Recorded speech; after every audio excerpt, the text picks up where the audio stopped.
Oui, bonjour. Bienvenue à notre 5e capsule. Bonjour, chers amis, frères et sœurs. Aujourd'hui, notre thème pour la semaine de Pentecôte, c'est le dernier mot que Jésus avait prononcé. Son dernière phrase ou sa dernière phrase, que tout est accompli. Mais qu'est-ce que ça veut dire en réalité? Tout est accompli.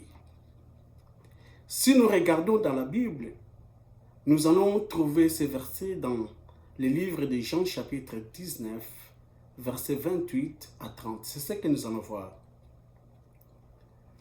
La parole de Dieu nous dit ceci, 28. Après cela, Jésus, qui savait que tout était déjà consommé. On souligne le mot consommé, qui savait que tout était déjà consommé. Dit, afin que l'écriture soit accomplie.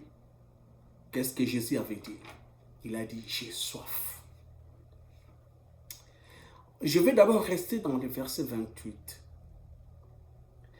Si on regarde très bien, toutes les prophéties par rapport à la personne de Jésus-Christ, comment est-ce qu'il devrait naître, comment est-ce qu'il devrait être et comment est-ce qu'il devrait mourir, tout était déjà accompli. Mais il restait une autre prophétie qui n'était pas encore accomplie. C'est pourquoi même la Bible nous dit, afin que l'écriture soit accomplie. Donc, sans cet accomplissement-là, Jésus n'allait pas mourir. C'est pourquoi, pour que ça puisse s'accomplir, il a dit, j'ai soif. C'était l'une des prophéties qui est dans la Bible, dans le psaume 69, 22b. Psaume 69, verset 22b. Qui dit quoi?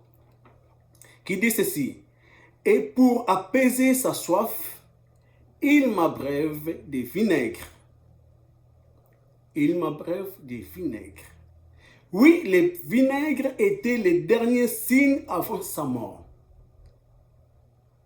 Dans la Bible, vous savez, toutes les prophéties devraient s'accomplir pour justifier vraiment que Jésus-Christ était lui, le Messie, le Sauveur, que l'humanité attendait. Donc, ce qui veut dire que Jésus-Christ devait naître sous la puissance de la parole de Dieu. Mais même pour mourir, il devrait quitter sous la puissance de la parole de Dieu aussi.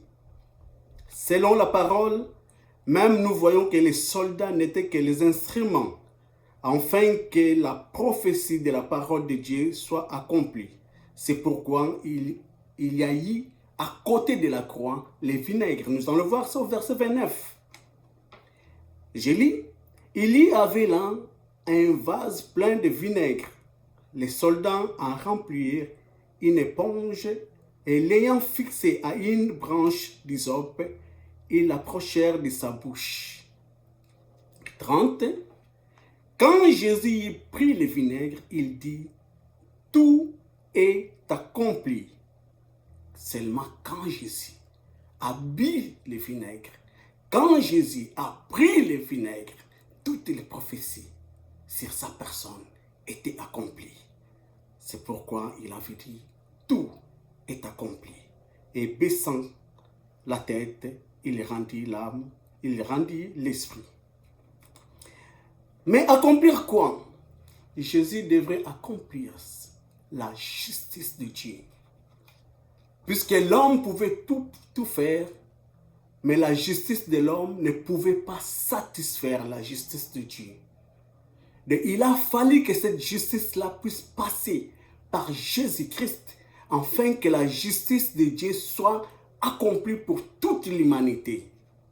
On peut bien parler de Moïse, comme la Bible nous dit dans le livre de Matthieu 5, 17. Et Jésus va dire ceci, je ne suis pas venu pour abolir, mais je suis venu pour accomplir. Jésus commençait à parler de toutes ces choses-là. Il en parlait. Mais est-ce que les gens les comprenaient vraiment? Puisque Jésus devrait satisfaire la justice de Dieu.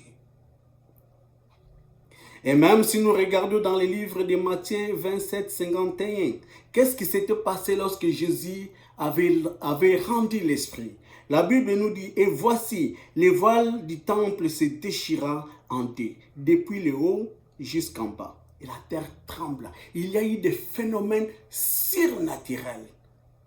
Des sépulcres s'ouvrirent. Mais seulement la terre a tremblé, mais des maisons ne se sont pas écroulées. Mais bien aimés, le voile se déchira de haut en bas pour traverser. C'est comme de la même façon que la mer s'est séparée en deux pour que le peuple puisse traverser de l'autre côté. Et tous ceux qui croient en Jésus-Christ, comme les voiles étaient séparés, nous avions eu le libre accès dans la présence de Dieu, sans protocole. Et aujourd'hui, tous ceux qui croient en Jésus-Christ, nous avons ces privilèges. Non pas à cause de ma justice, mais à cause de la justice que Jésus avait accomplie sur la croix. Je suis même devenu l'enfant de Dieu. Vous êtes même devenu l'enfant de Dieu. Mais pour que vous soyez l'enfant de Dieu, il faut accepter Jésus-Christ étant votre Seigneur et votre Sauveur. C'est à ce moment-là, le tout est accompli, va s'accomplir aussi dans votre vie. Et Jésus avait même déclaré dans le livre de Jean 1, 17, car la loi a été donnée par Moïse, mais la grâce et la vérité sont venues par Jésus. Moïse avait libéré le peuple d'Israël, les Juifs, mais Jésus est venu pour libérer et les Juifs et l'humanité. La Pâque, c'est quoi? La Pâque chrétienne. La Pâque chrétienne, c'est la fin de l'ancien régime. La Pâque chrétienne, l'ancien régime, c'était le régime de la loi et de la mort. La Pâque, c'est la fin de l'ancienne alliance. Mais la Pâque chrétienne, c'est aussi le début de l'ère nouvelle. C'est le nouveau régime de la loi de l'esprit de vie par Jésus. Non pas par une autre personne, mais par Jésus. Non pas par un autre prophète, mais par Jésus. C'est la nouvelle alliance par Jésus. La Pâque, c'est la liberté de vie en Jésus-Christ. Par la grâce et par la vérité. C'est pourquoi, quand nous disons la grâce, nous sommes aussi censés de marcher dans la vérité. Mais c'est quoi la vérité? La vérité de la parole de Dieu. Afin que ce que Jésus avait accompli sur la croix soit aussi beaucoup plus réel pour notre vie, pour votre vie. Tout a été accompli pour toi et pour moi, pour vivre une vie chrétienne victorieuse. Vous savez, même la Bible nous dit que nous sommes plus que vainqueurs. Mais seulement il faut commencer à les réaliser. Et il faut aussi l'admettre. En Jésus-Christ, Dieu s'est satisfait. En Jésus-Christ, tu es enfant de Dieu. En Jésus-Christ, je suis enfant de Dieu. En Jésus-Christ, tu es le fils ou la fille de Dieu. La croix, c'est le grand symbole pour les chrétiens. La croix, c'est un passage pour aller vers Dieu. Alors, mes bien-aimés, je vous souhaite à nous tous une joyeuse Pâques. Que le nom de Jésus soit glorifié. Amen. Et merci beaucoup.